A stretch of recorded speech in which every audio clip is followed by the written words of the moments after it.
வணக்கம் தோழர்களே. நட்டா தலைமையில நேற்று பாஜக கூட்டம் நடந்திருக்குங்க. இந்த பாஜக கூட்டத்துல முக்கிய தலைவர்கள் கட்டாயம் கலந்துக்கணும் என்று அறிவுறுத்தப்பட்டும் அண்ணாமலை கலந்து கொள்ளவில்லை. இந்த கூட்டத்தை அண்ணாமலை புறக்கணித்திருக்கிறார். என்ன நடந்தது? தாம்பரம் பக்கத்துல இருக்கிற ஒரு தனியார் பல்கலைக்கழகத்துல ஒரு விழாவுக்காக நட்டா வர்றாரு.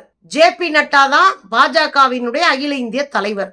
அவர் வர்றாரு. வந்து அதை கலந்துகிட்டு நேற்று பாஜகவினுடைய உயர்மட்ட தலைவர்கள், மாநிலத்துல பெரிய தலைவர்களா இருக்கிறவங்க எல்லாம் ஒரு கூட்டத்தை நடத்திருக்காங்க நட்டாவினுடைய வருகையை ஒட்டி. அந்த கூட்டத்திற்கு நயினார் நாகேந்திரன் வந்து தலைவரா இருந்திருக்காரு, தலைமை தாங்கி இருந்திருக்காரு. தலைமை தாங்கி இருக்கும்போது அந்த கூட்டத்துல எல்லாரும் கலந்துக்கிறாங்க. பொன்னாரு, ஹெச்ராஜா, அதுக்கப்புறம் வானதி, இப்படி எல்லா சங்கிகளும் கலந்துருக்காங்க. பயங்கரமா அந்த கூட்டம் வந்து காட்டாங்குளத்தூர்ல நடந்திருக்கு. ஐ திங்க் SRM ஏதாவது செஞ்சு பெரிய வாய்ப்பை உருவாக்கி கொடுத்துருப்பாப்ல. அங்க நடந்திருக்கு அந்த கூட்டம். அங்க நடந்த அந்த கூட்டத்துல எல்லாரும் கலந்துருக்கிறாங்க. பல முக்கிய முடிவுகள் எடுக்கப்பட்டிருக்கு. அந்த கூட்டத்தில் எடுத்த முக்கிய முடிவு என்ன? வருகிற 2026 தேர்தல்ல பலமான கூட்டணியை உருவாக்க வேண்டும். பலமான கூட்டணியை உருவாக்கணும். தமிழ்நாட்டுல ஆட்சியை பிடிக்கணும். அதான் அவங்க வேலை. அதனால சொல்லியிருக்காரு, பலமான கூட்டணியை பிடிக்கணும், கட்சியை பலப்படுத்தணும், பாஜகவை இன்னும் பலப்படுத்தணும், அதுக்கான வேலைகளையும் நம்ம செய்யணும். கட்சியை பலப்படுத்துறதுன்னா உங்களுக்கு என்ன பிரச்சனையா என்ன? அதிமுகவில் இருக்கிற பீசுங்களை அள்ளி போட்டா கட்சி வளமாயிட்டு போகுது. இதுவரை அப்படித்தானே ஆயிருக்கு. அதிமுகவில் இருக்கிற கிளை கழகங்களை கூட உடைச்சு அங்க இருக்கிற சாமானியர்கள்ட்ட காசை கொடுத்து அவங்கள வாங்கி கட்சிக்குள்ள போட்டுக்கிட்ட கும்பல் தானே இந்த கும்பல். இத நம்ம திரும்ப திரும்ப அதிமுகவுக்கு சொல்றோம். பாஜக கூட கூட்டணி வைத்துக் கொள்வதும் கண்ணை திறந்துகிட்டே பாழுங்கணத்துல குதிக்கிறதும் ஒண்ணு. அதத்தான் அந்த விஷப்பரீட்சையை தான் இப்ப அதிமுக செய்யுது. இப்ப கூட்டணியை பலப்படுத்தினா என்னன்னா, அதிமுகவினுடைய முதுகுல சவாரி செஞ்சு அதன் கிளை கழகங்களை எல்லாம் ஒட்டச்சு அவங்கள அட்ரஸ் இல்லாம செஞ்சு இந்த கும்பல் தின்னு செரிச்சு தங்களை அடையாளப்படுத்திக் கொள்ளும். இதுதான் எல்லா மாநிலங்களிலும் கூட்டணி கட்சிகளை கொன்று முடிச்ச வரலாறு சொல்லுகிறது. அதுதான் சொல்லியிருக்காரு, பலமாக்கணும், பயங்கரமா எல்லாம் மக்களோட மக்களா போய் நின்று பலமாக்கணும். ரைட்டு. அடுத்து கூட்டணி கட்சிகள் வலுவா நிக்கணும், கூட்டணி கட்சிகளோட உறவை வலுப்படுத்தணும். எங்க நீங்க கூட்டணி கட்சிக்காரன மதிக்கிறதே கிடையாது. ஐயா எடப்பாடியாரையே கூட்டிட்டு போய் உட்கார வச்சு கை கட்ட விட்டுட்டு அமித்ஷாவே அவரையே பேசி முடிச்சுட்டு போனாரு. ஒரு மாநிலத்தில் இருக்கிற வலிமையான கட்சியா இருக்கக்கூடிய ஒரு கட்சியினுடைய தலைமையில தான் கூட்டணி அமைப்பாங்க. அப்படி பார்த்தா நீங்க அதிமுக தலைமையின் கீழே தான் கூட்டணி அமைக்கணும் பாஜக. அதை விட்டுட்டு அமித்ஷா உட்காந்து ட்வீட் போடுறாரு. என்ன ட்வீட் போடுறாரு? NDA கூட்டணி, NDA தலைமையில் ஆட்சி அமைப்போம். அப்ப என்ன அர்த்தம்? NDA தலைமையில ஆட்சி அமைப்போம்னா நாங்க கூட்டாட்சி அமைப்போம், பாஜக தான் தலைமை, அதான பொருள் வருது.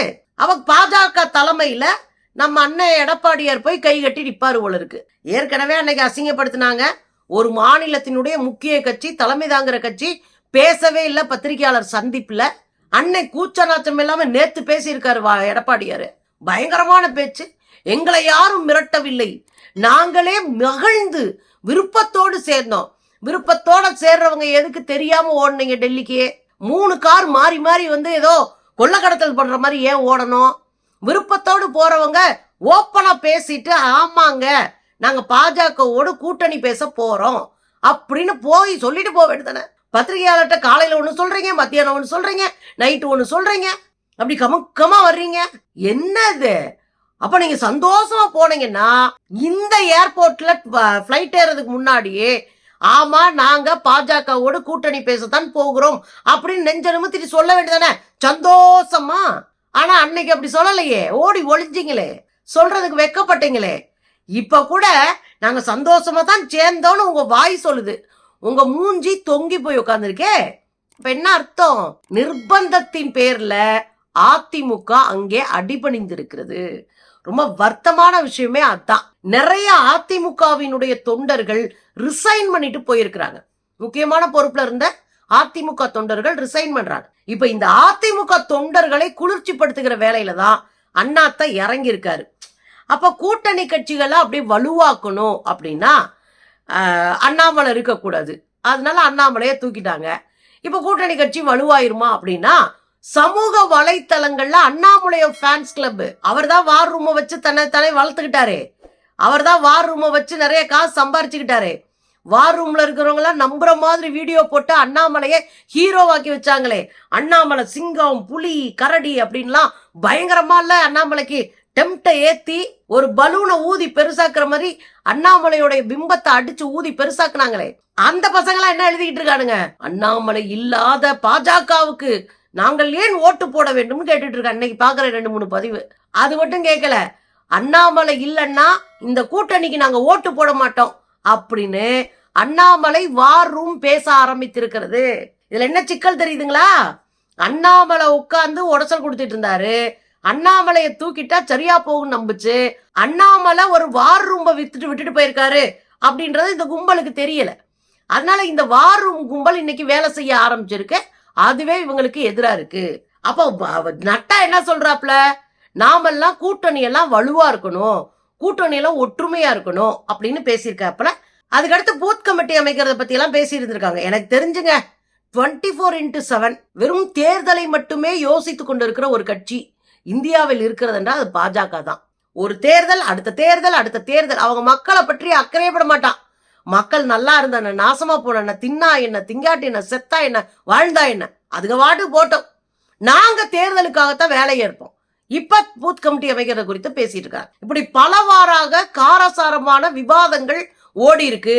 தமிழ்நாட்டினுடைய பாஜகவின் மேலிட பொறுப்பாளராக இருக்கக்கூடிய சுதாகர் ரெட்டி உட்பட எல்லாரும் கலந்துருக்கிறாங்க. இப்ப என்னன்னா, கட்டாயமாக பாஜகவின் முக்கியமான தலைவர்கள் கலந்து கொள்ள வேண்டும் அப்படின்னு ஏற்கனவே அறிவுறுத்தப்பட்டுருச்சு. ஆனா கட்டாயமா கலந்துக்கணும்னு சொன்ன ஒரு கூட்டத்துல பாஜகவினுடைய முன்னாள் தலைவராக இருக்க நம்ம அண்ணாமலை கலந்துக்கல. இதுதான் அங்க பரபரப்பை ஏற்படுத்தி இருக்கு. ஒரு பக்கம் வானதி சீனிவாசன், பொன்னாரு, எச் ராஜா போன்றவர்களுக்கெல்லாம் சந்தோஷம், தமிழிசையை காக்கலாம். ஆஹா, இந்த ஒரு துண்டு சீட்டை தூக்கி எரிஞ்சிட்டோம்யா, இந்த துருப்பு சீட்டை கிழிச்சு எரிஞ்சிட்டோம்யா, இனி இது பிரச்சனை இருக்காதியா, நம்ம வாட்டுக்கு நம்ம வேலையை பார்க்கலாம் அப்படின்னு பெருசுங்கெல்லாம் சந்தோஷமா இருக்குங்க. ஆனா இங்க அசிங்கப்பட்டது யாரு? அண்ணாமலை. அதுக்கு தான் தம்பி ரொம்ப ஆடக்கூடாதுன்றது. ரொம்ப ஆடிட்டீங்க, ரொம்ப ஓவரா சீனை போட்டீங்க. இன்னைக்கு உங்களை அசிங்கப்படுத்தி 10ஓட 11 இத்தோட இது ஒண்ணுன்னு வச்சிருக்கான். 11ல 1 நீங்க. உங்களுக்குன்னு தனித்த அடையாளம் இல்ல, தனித்த பொறுப்பு இல்ல. உங்களை கூட்டிட்டு போய் ஏதோ அங்க போய் நிப்பாட்டுவே மந்திரி ஆக்கிடுவாங்க, இங்க எந்திரி ஆக்கிடுவாங்கன்னு என்னென்னமோ சொன்னானுங்க. ஒரு மண்ணும் ஆகல. கடைசியில தெலுங்கு தேசத்துல எப்படியாவது இவரு மேலவை உறுப்பினராகி எம்பி ஆயிடுவாருனாங்க. அதுவும் நடக்கல. ஏதாவது ஒரு மாநிலத்திற்கு ஆளுநரா போட்டுருவாங்க. அதுவும் நடக்கல. இல்ல இந்த பக்கம் வேற மாநில அளவுல அல்லது பெரிய தேசிய அளவுல ஒரு பொறுப்பான ஒரு பதவி கொடுப்பாங்க அப்படின்னு சொன்னாங்க. அதுவும் நடக்கல. ஆக மொத்தம் அண்ணாமலைய சீட்டை கிழிச்சு செல்லாத காசாக்கி தெருவுல தூக்கி எரிஞ்சிருக்காங்க. இது அண்ணாமலைய ரொம்ப உளவியலா பாய்ச்சிருக்கு.